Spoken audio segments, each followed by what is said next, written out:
Ukraine, President Zelensky says 31,000 Ukrainian soldiers killed. United States, man immolates himself in front of Israeli embassy.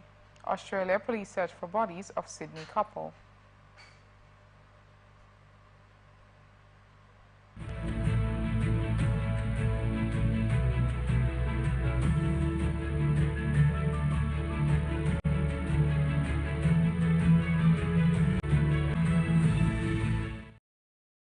In now the news in details. At least 15 people have been killed and 2 others injured following an attack on a Catholic church in northeastern Burkina Faso on Sunday. It took place during Sunday worship in Esakani village in Ouardaland province, close to the border with Mali. Few details have been given. A church official indicated the gunmen were suspected Islamist militants. There was no immediate response from the authorities in the West African country's capital, Ouagadougou. A statement by the head of the local diocese, Abbot Jean-Pierre Sawadogo, said 12 people were killed instantly, while 3 others died at the hospital. In this painful circumstance, we invite you to pray for those who died in faith, for the healing of the wounded, and for the consolidation of grieving hearts, the statement read. It is the latest atrocity in the country to be attributed to Islamist militants. More than a third of Burkina Faso is currently under the control of insurgents. The authorities have been battling Islamist groups linked to Al-Qaeda and Islamic State, which have taken over large swaths of land and displaced millions of people in the Sahel region. In the last 30 years, churches have been targeted and scores of worshippers killed. Namibian President Haile Geingob was laid to rest in the country's Heroes Acre Cemetery on Sunday following a state funeral attended by African leaders, the German President and Princess Anne, the sister of Britain's King Charles III.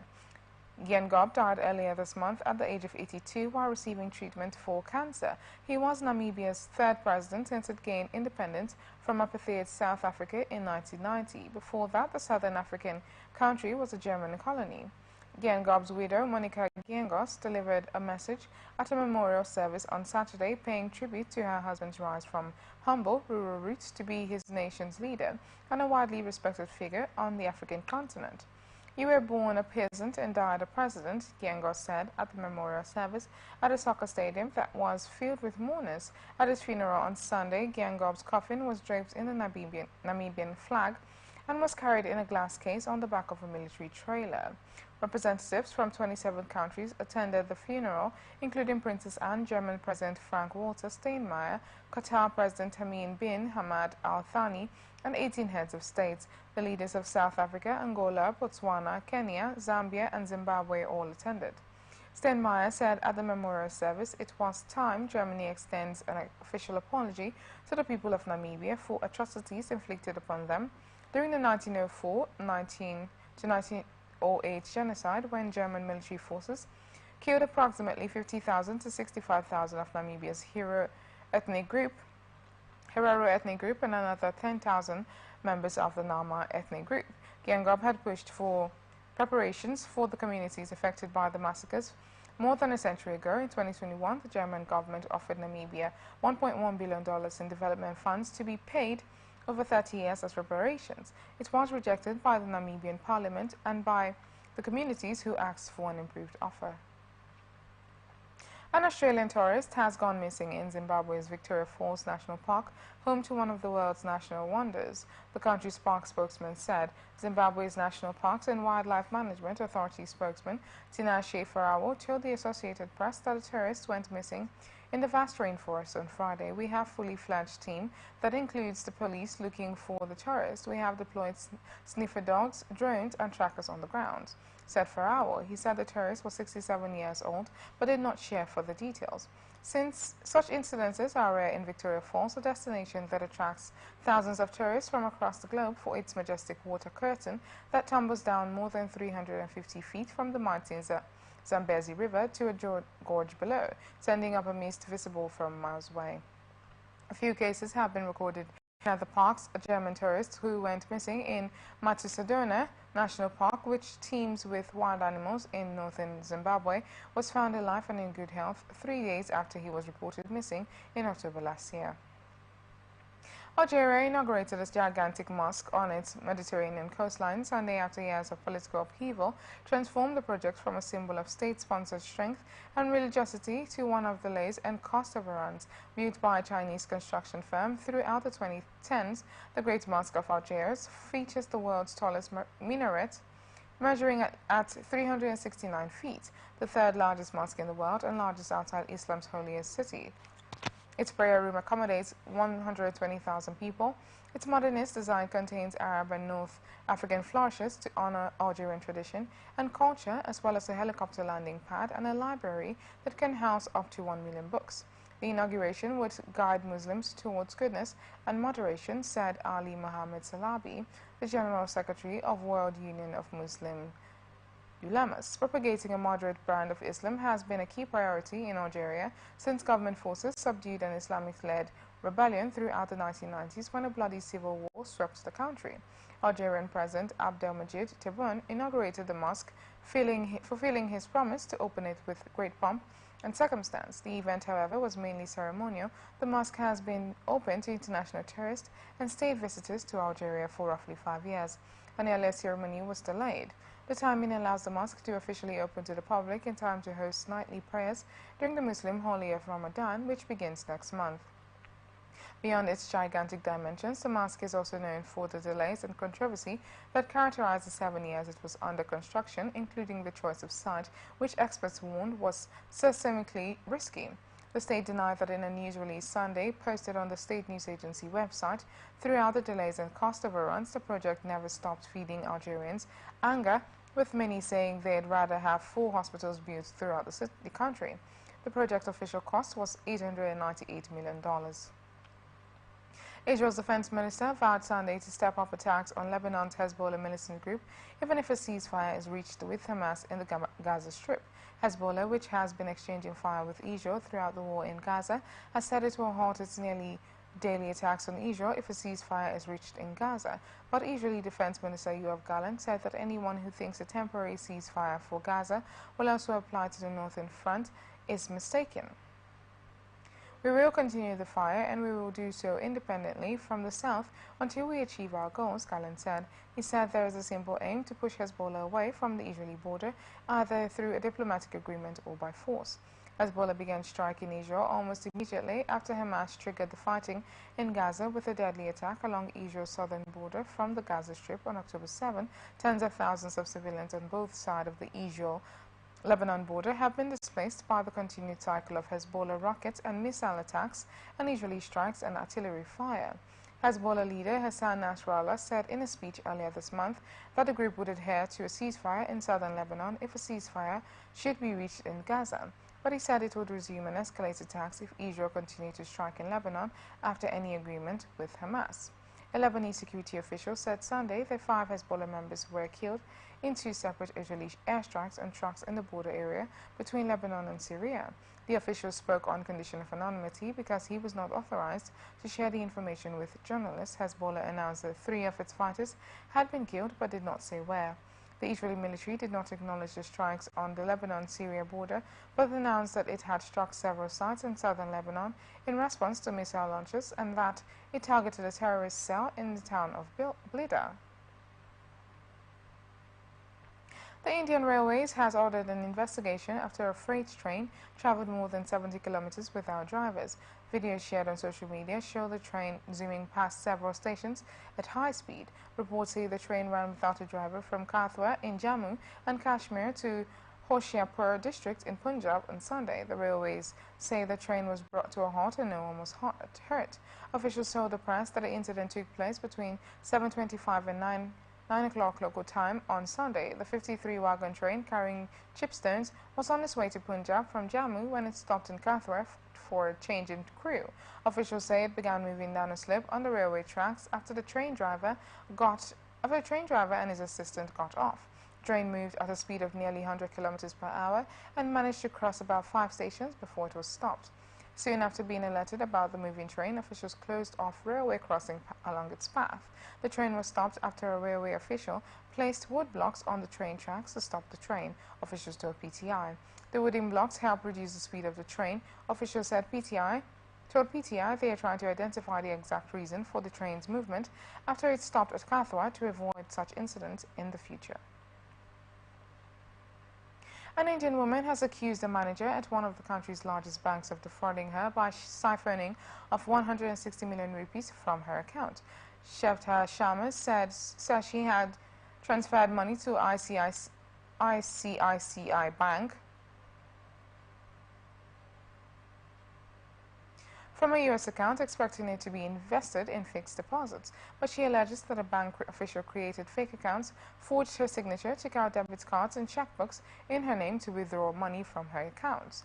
He gave me fake statements, created a fake email ID in my name, and manipulated my mobile number in the bank records so I wouldn't get any withdrawal notifications, she told the press. A spokesman for the bank admitted to the press that indeed the fraud had happened, but said that the ICICI Bank is a bank of repute which holds trillions of rupees in deposits from millions of customers. Whoever is involved will be punished, he added.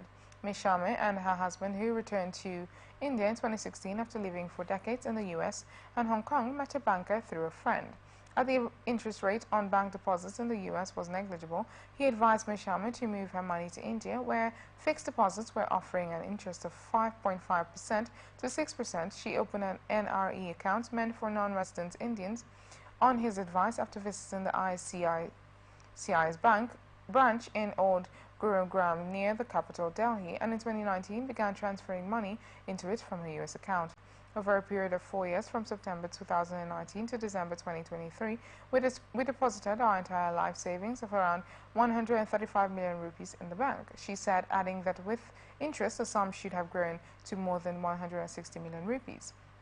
She said she never suspected anything was amiss because the branch manager would give me proper receipts for all the deposits on bank's stationery, regularly send me email statements from his ICICI Bank account, and sometimes even come over with folders of documents. The fraud came to light in early January when a new employee at the bank offered to get Ms. Sharma better returns on her money.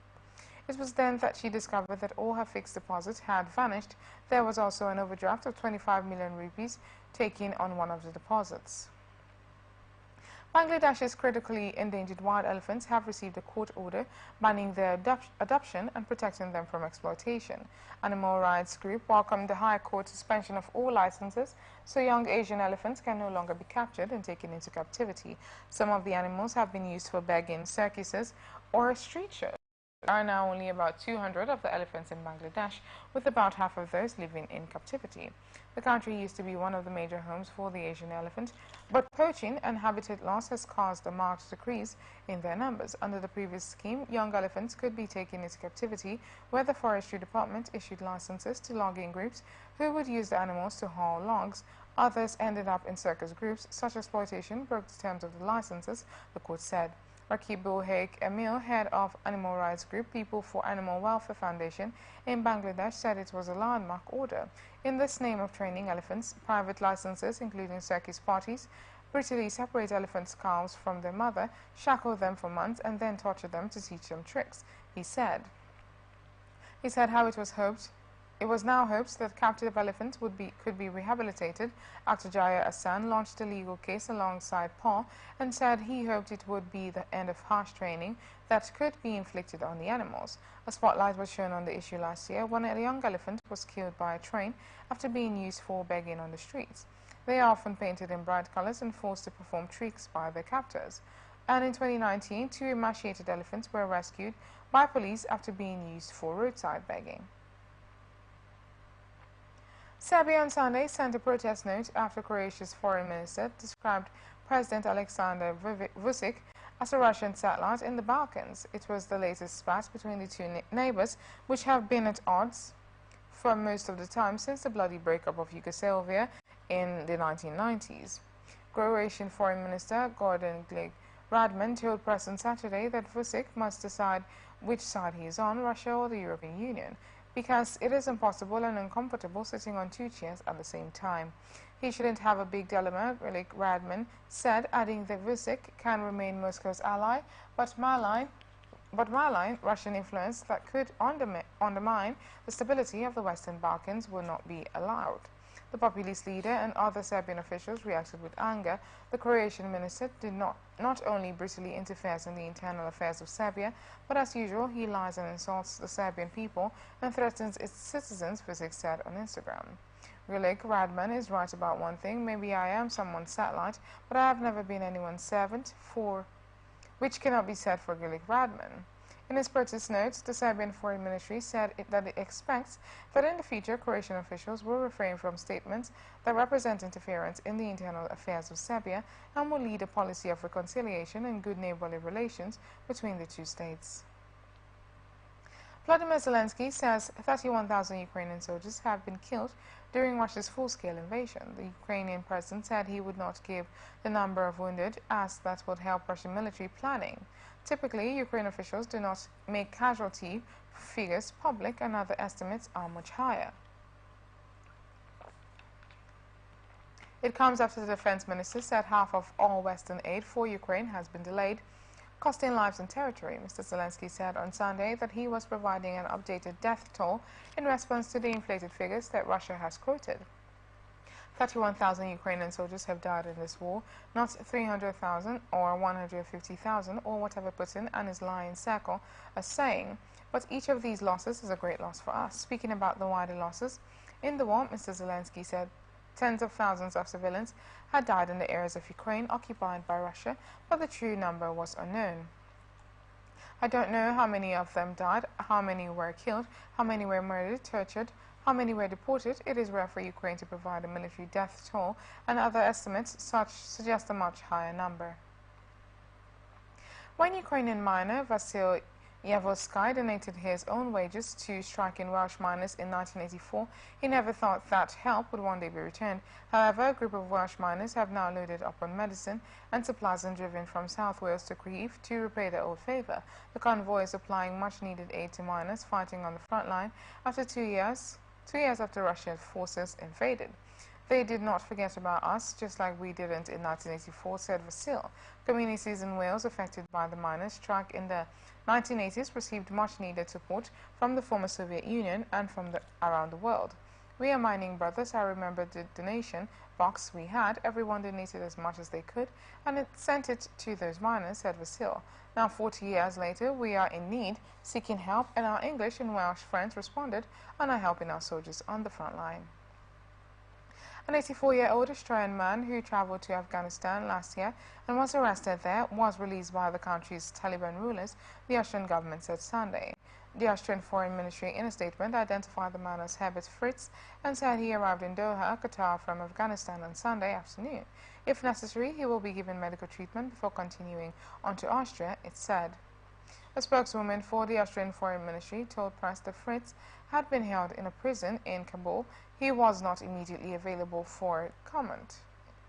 Writing on X, formerly Twitter, Austrian Chancellor Karl Nehammer thanks the Emir of Qatar, Sheikh Tamim bin Hamad Al Thani, and his team for their strong support in releasing one of our citizens from prison in Afghanistan. It is only due to our trusted collaboration that this Austrian citizen will be able to return home to his daughter and grandchildren, Nehammer said. Qatar's Foreign Affairs Ministry released a statement on X expressing gratitude to the caretaker government in Afghanistan for releasing the Austrian. The state of Qatar has proven regionally and globally that it is a trusted international partner in various important issues, and it spares no efforts in harnessing its energy and ability in the areas of mediation, preventive diplomacy, and settling disputes through peaceful means. It said media reported last year that an Austrian man had been arrested in Afghanistan and that he was a veteran far-right extremist and a co-founder for minor far-right party that was banned in 1988, the National Democratic Party. It said he had been in custody for a few weeks, since shortly after a far-right magazine published an article he wrote titled Vacation with the Taliban, in which he gave a positive view of life in Afghanistan under Taliban rule. According to the report, he was accused of spying on Austrian neo-Nazis, made his case public via Telegram channels. The Taliban have barred women from most areas of public life and stopped girls from going to school beyond the 6th grade as part of harsh measures they imposed after taking control of the country in 2021, despite initially promising more moderate rule. The Taliban seized Afghanistan as US and NATO troops were in the final weeks of their pullout from the country after 20 years of war. According to press, the Austrian has been a keen traveler to dangerous locations, visiting Afghanistan in the 1980s and a few years ago visiting Kurds fighting against the Islamic State group in northern Syria. Austrian officials said Fritz arrived in Afghanistan last May. Pope Francis was well enough on Sunday to celebrate his weekly Angelus prayer from the Vatican window overlooking at St. Peter's Square a day after cancelling his engagement because of a mild flu. A brief announcement on Saturday from the Vatican press office said the 87-years-old pontiff was forced to scrap a planned audience with the Roman deacons as a precautionary measure due to a mild flu-like condition. On Sunday, Francis, who over the past few months had to cancel some of his activities and one international trip due to fragile health, concluded his Angelus prayer with his usual salutes to the waving crowd. In his address, Francis remembered with sorrow the second anniversary of the start of what he called a large-scale war in Ukraine. So many victims, wounded, destruction, distress, tears in a period that is becoming terribly long and whose end is not yet in sight, the Pope said. It is a war that is not only devastating that region of Europe, but also unleashing a global wave of fear and hatred. He added, I plead for that little bit of humanity to be found to create the conditions for a diplomatic solution in the search for a just and lasting peace. The pontiff also prayed for those involved in the Israeli-Palestinian conflict and for so many war-torn people, and to concretely help those who suffer. Let us think of so much suffering. Let us think of the wounded, innocent children. The Eiffel Tower reopened to visitors on Sunday after a 6-day disclosure because of striking employees demanding better maintenance of the historic landmark, showing traces of rust and salary hikes. The operator of the 330-meter tower said in a statement it reached an agreement with unions representing the workers after promising to allocate an ambitious €380 million investment by 2031 for renovation work. This week, it also launched salary negotiations expected to be finalized next month after employees on strike demanded an increase proportionate to revenue from ticket sales. The 135-year-old tower will feature prominently in the July 26 August 11 Paris Games and the following Paralympics. The Olympic and Paralympic medals in Paris are being embedded with pieces from a hexagonal chunk of iron taken from the historic landmark. The Eiffel Tower is typically open 365 days a year. Last year, the monument was closed to visitors for 10 days during massive protests across France against the government's plan to reform the country's pension system. British firms say they are facing higher shipping costs and delays of up to 4 weeks due to Houthi attacks in the Red Sea, a business group said. More than a third of the firms surveyed by the British Chambers of Commerce said they had been affected. That figure rose to more than half among exporters responding to the survey. The added cost could contribute to higher prices in the UK economy generally, the BBC warned.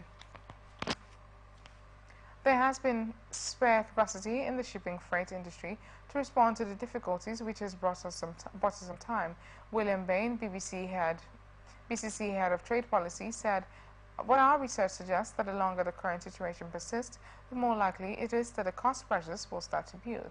Exporters, retailers, wholesalers and manufacturers were more likely than other firms to be feeling the impacts," the BCC found, leaving some short of goods to sell to customers, and companies for production lines or facing cash flow difficulties.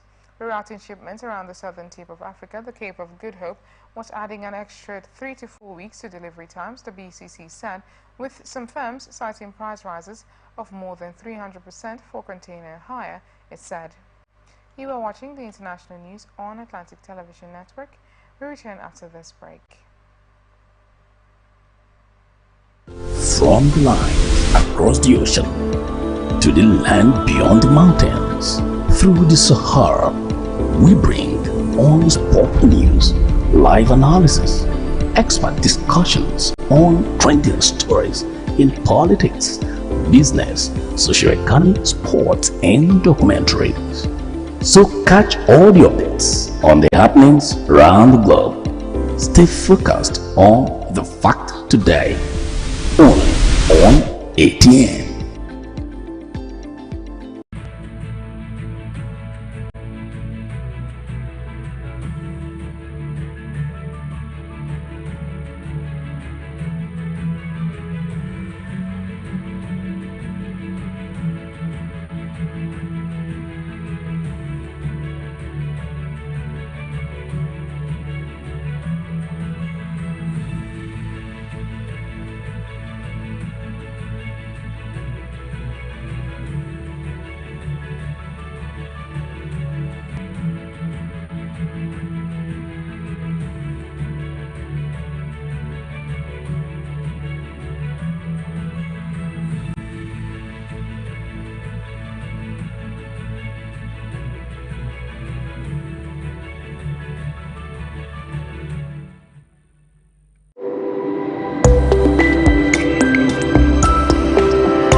Every day, our lives are changed by history.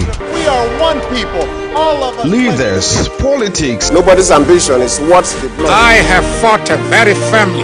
natural occurrence, war, and the world economy. I belong to everybody and I belong to nobody. ATN covers it all on ATN Politics today.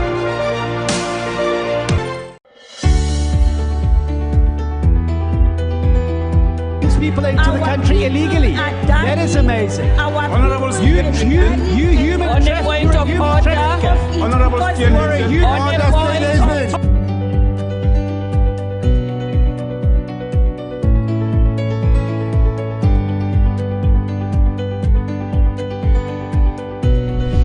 From the line across the ocean to the land beyond the mountains, through the Sahara, we bring on-spot news, live analysis, expert discussions on trending stories in politics, business, socio-economy, sports, and documentaries.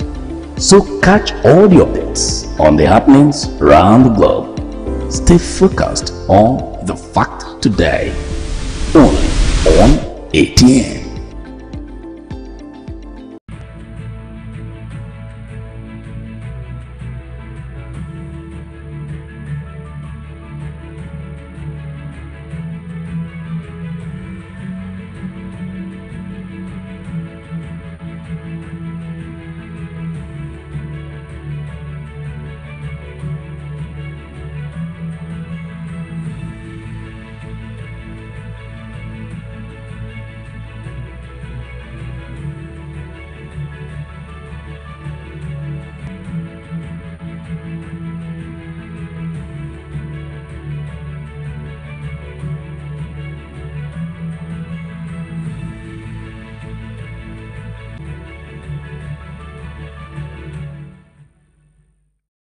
Welcome back. This is the international news on Atlantic Television Network. Now the rest of our stories.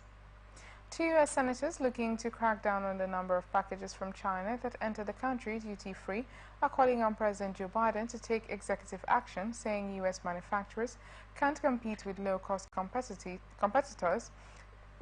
They say rely on forced labor and state subsidies in key sectors. U.S. trade laws allows packages bound for American consumers and valued below a certain threshold to enter duty-free. That threshold, under a category known as the NIMIS, stands at $800 per person per day. The majority of the imports are retail products purchased online. Alarmed by the large increase in such shipments from China, lawmakers in both chambers have filed legislation to alter how the U.S. treats imports valued at less than $800 now. Sherrod Brown, DeOhio, and Rick Scott Arfla have sent a letter to Biden calling him to end the duty-free treatment altogether for these products. The situation has reached a tipping point where vast sections of American manufacturing and retail are at stake if the menace is not immediately addressed, the senators wrote. Brown and Scott singled out Temu, Shein, and AliExpress in their letter as companies that unfairly benefit from the duty-free treatment of their goods. The surge in shipments, they said, hurts big box stores and other retailers in the U.S. This is out of control. Problem impacts the safety and livelihoods of Americans, outsourcing not only our manufacturing but also our retail sectors to China, which, as you know, systematically utilizes slave labor, among other unconscionable practices, to undermine our economy, the senators said. The White House referred questions to the Office of the U.S. Trade Representatives, which did not immediately respond to a request for comment on the letter provided to the Associated Press. Congress raised the threshold for expedited and duty-free imports into the U.S. from $200 back in 2016. The argument for doing so is that it speeds up the pace of commerce and lowers costs for consumers. It also allows U.S. Customs and Border Protection to focus its resources on the bigger ticket items that generate more tariff revenue for the federal government. A man has set himself on fire in front of the Israeli embassy in Washington, D.C., U.S. Emergency Services say. The incident happened at about 1300 local time on Sunday. Officers from the U.S. Secret Service extinguished the flames before the man was taken to hospital with critical life-threatening injuries, the city's fire department reported. A U.S. Air Force spokeswoman was later quoted by U.S. media as saying the man was an active duty airman. The Washington Police Department is now investigating alongside the Secret Service and other relevant authorities.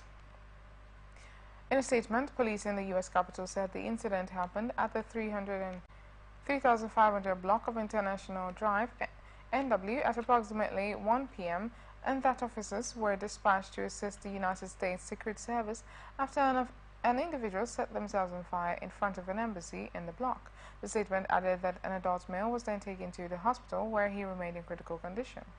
A video has emerged on social media purportedly showing the man shouting "Free Palestine" as he burned, U.S. media reports. A bomb disposal unit was sent to the site over concerns about a suspicious vehicle that could have been connected to the individual. This was later declared safe after no hazardous materials were found. No embassy staff members were injured in the incident, a spokeswoman for the embassy told the press.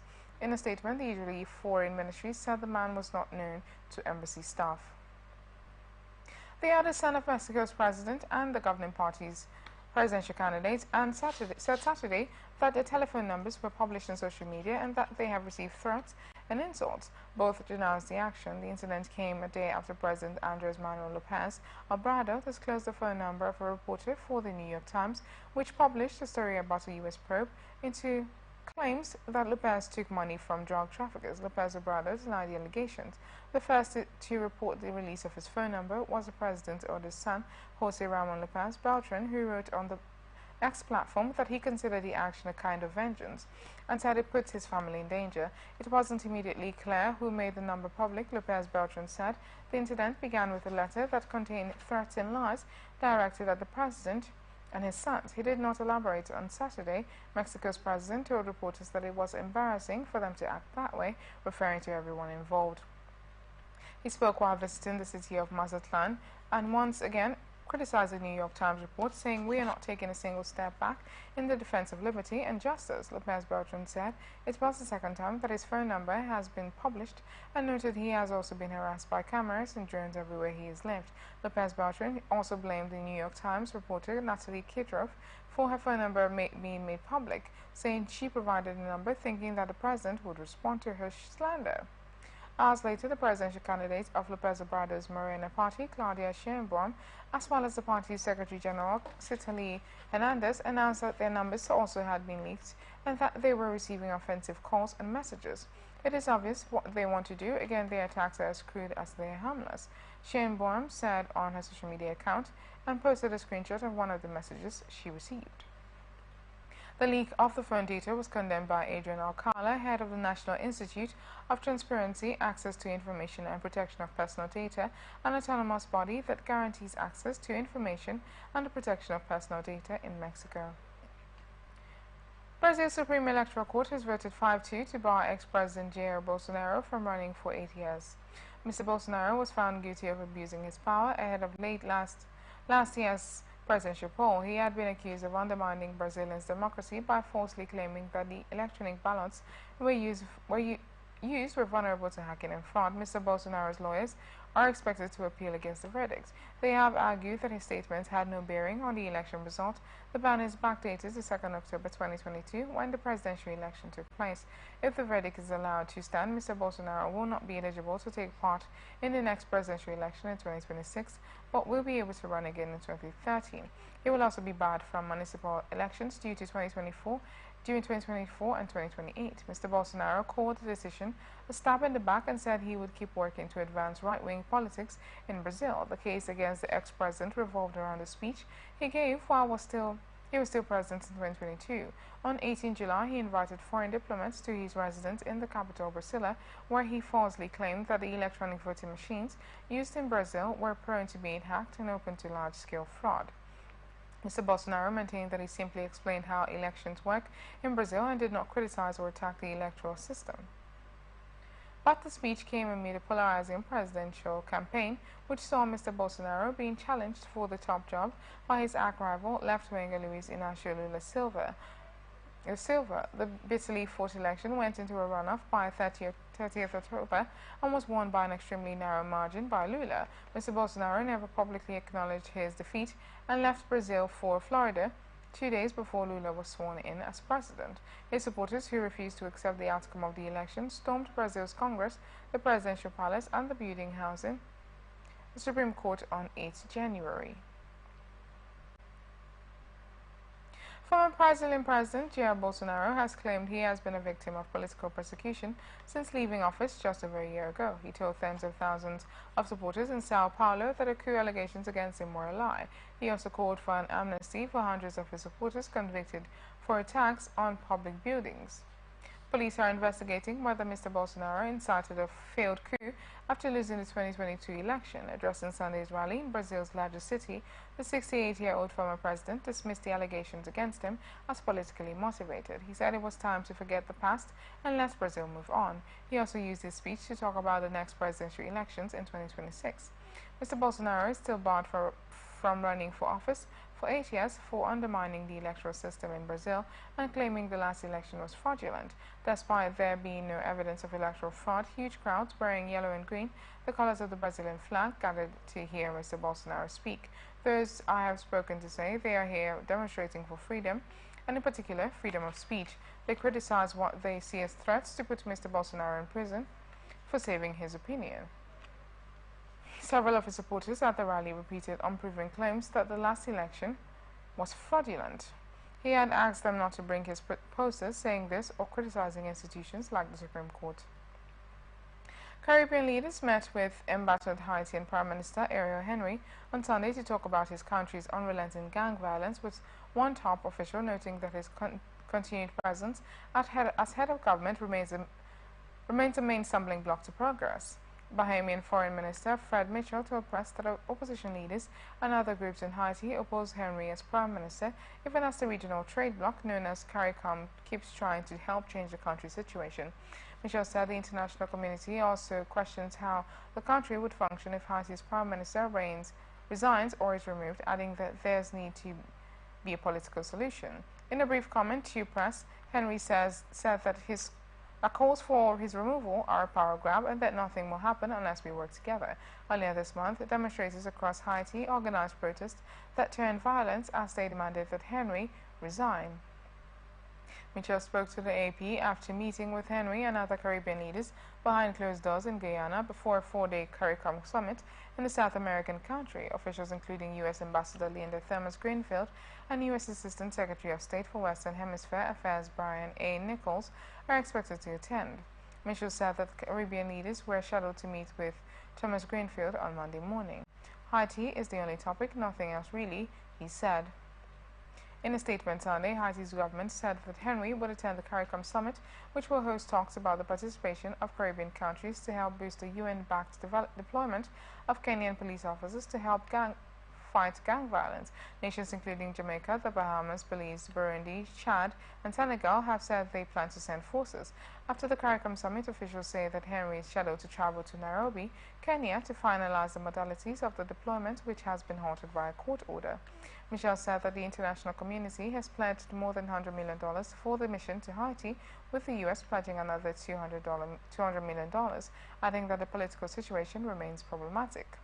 U.S. and UN officials said in a recent statement that Thomas-Greenfield will continue to rally global support while at the summit and reiterates the urgency of establishing a credible and inclusive path towards elections to enable the return to democratic order for the Haitian people. Peter Anthony Morgan, lead singer of the popular reggae band Morgan Heritage that he founded with 4 siblings, died Sunday at 46, his family said. The family asked for privacy and thanks people in advance for their love and support. The statement posted on social media did not share the cause of death. The Jamaican Prime Minister Andrew Holness wrote on the X social media platform that his heart is heavy over the news. He called Morgan's death a colossal loss for Jamaica and reggae music. Morgan, known as Peter, was the son of renowned Jamaican reggae singer Denroy Morgan. He and his siblings formed the Morgan Heritage in 1994, and the band won a Grammy for Best Reggae Album in 2016 for Strictly Roots. One of his brothers, Roy Grams Morgan, moved to Tennessee, where he aimed to introduce Nashville to reggae.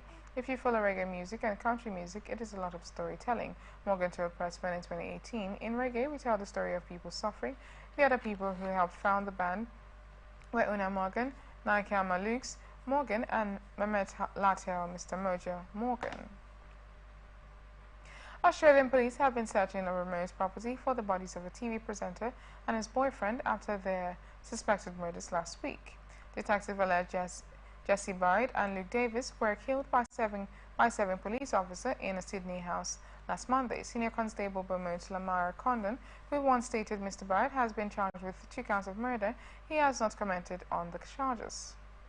Police divers are combing waterholes about 185 kilometers from Sydney. They say Mr.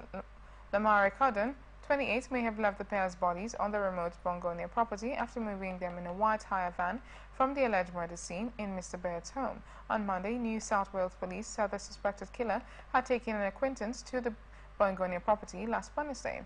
After serving a lock on gates, Mr. Lamar Condon then left the female acquaintance there before driving the van onto the property and returning 30 minutes later, police said. She wasn't aware the bodies were in the vehicle and has been cooperating with detectives, Deputy Commissioner David Hudson said. He added that the police were investigating whether Mr. Lamar Condon had later returned and moved the bodies again. The suspect had bought an angle grinder and weights from separate stores last Wednesday, the Deputy Commissioner said. Mr. Hudson also said that in the hours after the alleged killings, Mr. Lamar Condon had sent messages from Mr. Baird's phone telling his housemates he was moving to Western Australia. New South Wales police have previously said a bullet matching Mr. Lamar Condon's work-issued gun was found inside Mr. Baird's house, along with a significant amount of blood. The suspect was charged after taking himself to a Sydney police station on Friday. And that's the international news for today. Before we go, another look at the major stories. Burkina Faso, armed attack on Catholic Church kills 15. Israel defense minister vows to attack Lebanon's Hezbollah militant group. India, woman accuses bank manager of defrauding her of $1.5 million. Ukraine, President Zelensky says 31,000 Ukrainian soldiers